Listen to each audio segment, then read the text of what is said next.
Madam, ಇನ್ನು ಮುಂದಿನ ರಾಶಿಗೆ ಹೋಗೋದಾದ್ರೆ ಸಿಂಹರಾಶಿಯವರಿಗೆ ಏಪ್ರಿಲ್ ತಿಂಗಳು ಹೇಗಿದೆ? ಅವರ ಆರೋಗ್ಯ, ಹಾಗೆ ವಿಚಾರ, ಎಸ್, ಅವರ ರಿಲೇಶನ್ಶಿಪ್, ಹಣಕಾಸಿನ ವಿಚಾರ. ಸೊ ಈಗ ಮೊದಲನೇದಾಗಿ ಆರೋಗ್ಯದ ವಿಚಾರ. ಆರೋಗ್ಯ ನಿಮಗೆ ತುಂಬಾ ಚೆನ್ನಾಗಿದೆ, ಪಾಸಿಟಿವ್ ಆದಂತ ಟೈಮ್.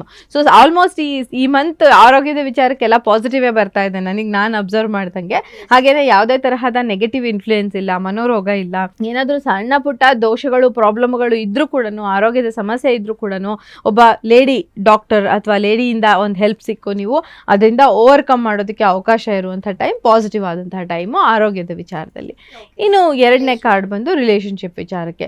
ತುಂಬ ಆಪ್ಷನ್ಗಳಿದೆ ನಿಮಗೆ, ಅದನ್ನ ಒಪ್ಕೊಳ್ಳ, ಇದನ್ನ ಒಪ್ಕೊಳ್ಳ, ಆ ಹುಡುಗಿನ ಒಪ್ಕೊಳ್ಳ, ಈ ಹುಡುಗಿನ ಒಪ್ಕೊಳ್ಳ, ಅವ್ನು ಒಪ್ಕೊಳ್ಳ, ಇವ್ನ ಒಪ್ಕೊಳ್ಳ. ನೋಡಿ, ಯೋಚನೆ ಮಾಡಿ ನಿಮ್ಗೆ ಯಾವ್ದು ಬೇಕು ಅಂತ ನೀವೇ ಡಿಸಿಷನ್ ತಗೊಳ್ಬೇಕು, ಯೋಚನೆ ಮಾಡಬೇಕಾಗತ್ತೆ. ಟೂ ಮೆನಿ ಆಪ್ಷನ್ಸ್ ಅಂತ ಬಂದಾಗ ರಿಲೇಶನ್ಶಿಪ್ ವಿಚಾರದಲ್ಲಿ ನಾವು ತುಂಬ ಕೇರ್ಫುಲ್ ಆಗಿರಬೇಕು.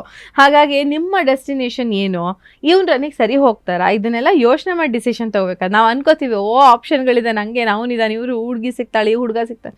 ಹಂಗಲ್ಲ, ನೀವು ಹಂಗೆ ಆಪ್ಷನ್ ಇದ್ದಾಗಲೇ ಹೆಚ್ಚು ಸ್ವಲ್ಪ ತಲೆ ಕೆಡಿಸ್ಕೊಳ್ಬೇಕಾಗುತ್ತೆ. ನಿಮ್ಮಲ್ಲಿ ಏನಾದರೂ ಫ್ಲರ್ಟ್ ಮಾಡುವಂಥ ನೇಚರ್ ಇದ್ದರೆ, ನೀವು ಯಾರಿಗಾದ್ರೂ ಫ್ಲರ್ಟ್ ಮಾಡ್ತಾ ಇದ್ದರೆ ಸ್ವಲ್ಪ ಕೇರ್ಫುಲ್ ಆಗಿರಬೇಕಾಗುತ್ತೆ.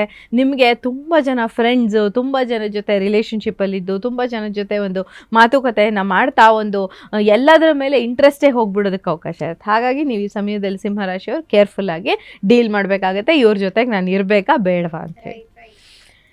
ಹಣಕಾಸಿನ ವಿಚಾರಕ್ಕೆ ಫೈನಾನ್ಷಿಯಲ್ ಪ್ರಾಫಿಟ್ನ ತೋರಿಸುವಂತಹ ಕಾರ್ಡ್. ಸಿಂಹರಾಶಿಯವರಿಗೆ ಇದು ಪೂರ್ತಿ ಪ್ರಾಫಿಟ್ ತೋರಿಸುವಂಥ ಕಾರ್ಡು. ಗುಡ್ ರಿಸಲ್ಟ್ಸ್ ಬರುತ್ತೆ, ನೀವು ಎಫರ್ಟ್ ಹಾಕಿದ್ರೆ ಅದಕ್ಕೆ ಸರಿಯಾದ ರಿಸಲ್ಟ್ಸ್ನ ನೀವು ತಗೊಳ್ಳೋದಕ್ಕೆ ಅವಕಾಶ ಇರುತ್ತೆ.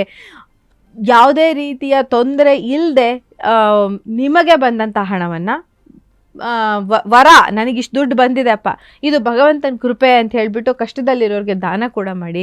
ಅದರಿಂದ ನಿಮ್ಗೆ ಇನ್ನೂ ಹೆಚ್ಚು ಪಾಸಿಟಿವ್ ಆಗಿ ಇನ್ನೂ ಹೆಚ್ಚು ಬಿಸ್ನೆಸ್ ಆಗೋದಕ್ಕೆ ಅವಕಾಶ ಇದೆ. ಓಕೆ, ಹಣದ ವಿಚಾರದಲ್ಲಿ ಸೂಪರ್ ಆಗಿದೆ ಸಿಂಹ